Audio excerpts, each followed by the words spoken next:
আল্লাহর রহমত, ভালোবাসা আর নিয়ামতে ডুবে থাকা প্রতিটি জান্নাতবাসী তখন মনে করছে তাদের আর কোনোই চাওয়া পাওয়া নেই।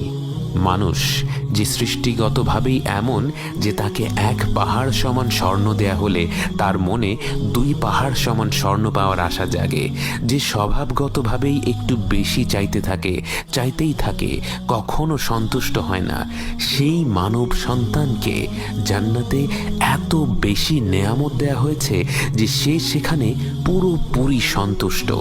তার অন্তরে আর কোনো চাহিদা নেই। প্রতিটি মুহূর্তেই আনন্দ, প্রতিটি মুহূর্তেই তৃপ্তি, আর সেই তৃপ্তি কেবল বেড়েই চলছে। এমন অবস্থায় একটি ঘোষণা শোনা যায়,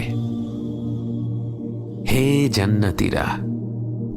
সেই কণ্ঠ শুনে প্রতিটি অন্তর তীব্র ভালোবাসা আর শ্রদ্ধায় কেঁপে ওঠে, কারণ এ তো স্বয়ং আল্লাহ তাআলার কণ্ঠ। জান্নাতবাসীরা বলে ওঠে, হে আমাদের রব, আমরা উপস্থিত আছি, সমস্ত কল্যাণ আপনারই হাতে।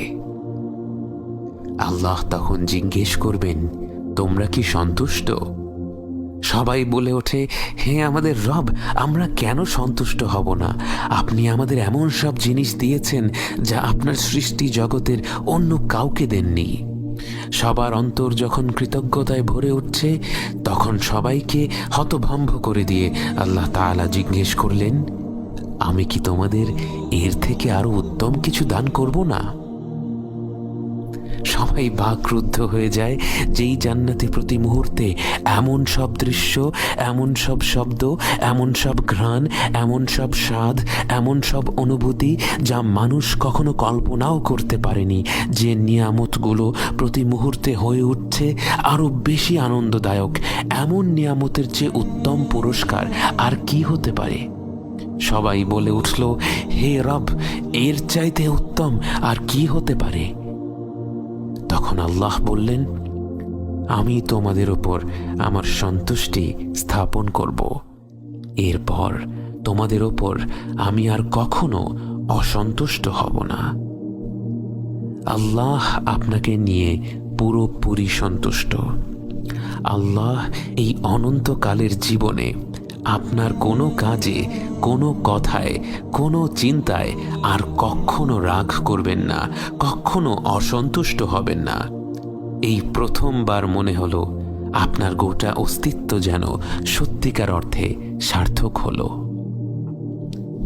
এবং এরপর সেই মুহূর্ত, যার জন্য প্রতিটি আত্মা যেন সৃষ্টি হওয়ার পর থেকেই অধীর অপেক্ষায় ছিল, সেই মুহূর্ত, যে মুহূর্ত প্রতিটি অন্তর খুঁজে বেরিয়েছে প্রকৃতিতে, ভালোবাসায়, উদারতায়, ভ্রাতৃত্ববোধে, সৌন্দর্যে, ভূমিষ্ঠ হওয়ার পর থেকে প্রতিটি ক্ষণে কিন্তু কোথায় যেন কোনো এক কমতি ছিল, তা ঠিক বুঝতে পারেনি। সবাইকে বাকরুদ্ধ করে দিয়ে আল্লাহ তার ও তার বান্দাদের মধ্যে থেকে তার হিজাব উঠিয়ে নেন।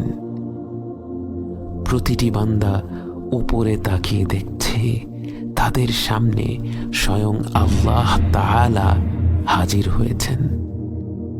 আপনি আল্লাহকে দেখছেন, আপনি আল্লাহকে দেখছেন, আপনি আল্লাহকে দেখছেন।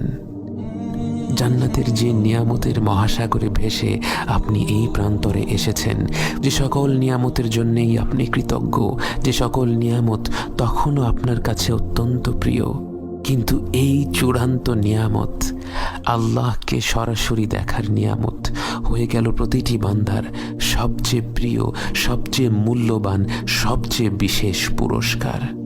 আল্লাহ যুল জালালি ওয়াল ইকরাম, যিনি মর্যাদা ও মাহাত্ম্যের অধিকারী, তার কর্তৃত্বের কাছে যেন ভাষাও মাথা নত করে ফেলে, এবং সেই মুহূর্তে সবাই জীবনের এই দীর্ঘ যাত্রার অর্থ বুঝতে পারে এত প্রতিকূলতা পেরিয়ে, এত ভুল ভ্রান্তির পর, এতগুলো ধাপ পেরিয়ে, এতভাবে নিজের অন্তরকে সংশোধন করে, জীবন ও পরকালের পরীক্ষাগুলো পার করে এই গন্তব্যে পৌঁছানোর উদ্দেশ্য আসলে কি।